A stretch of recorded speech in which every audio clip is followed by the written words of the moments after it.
Power Course Tour de Depot is a new family cycling event bringing the community together to have fun and be active while raising much needed money for local charities.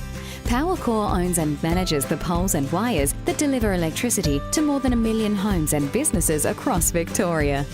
PowerCore is committed to making a contribution to the communities in which it operates, and with the support of the Bicycle Network, we'll be bringing Tour de Depot to Shepparton on Sunday the 3rd of May 2015, raising money for the community fund Goulburn Valley.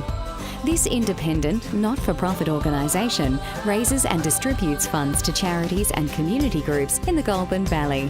In the past 13 years, they've raised $3 million, supporting the most vulnerable in our communities, with all money raised in the Goulburn Valley staying in the Goulburn Valley. They run volunteer programs in local schools, supporting breakfast and lunch initiatives, knitting, woodwork and homework clubs. And last year, they distributed hundreds of Christmas presents to disadvantaged children via local schools and at the Christmas for Those Alone lunch. The Community Fund Goulburn Valley truly delivers an exceptional service to the local community. With your help, we can help those that need it most. Register today for Tour de Depot at powercoretourdedepot.com.au. 100% of registration fees will go directly to the Community Fund Goulburn Valley.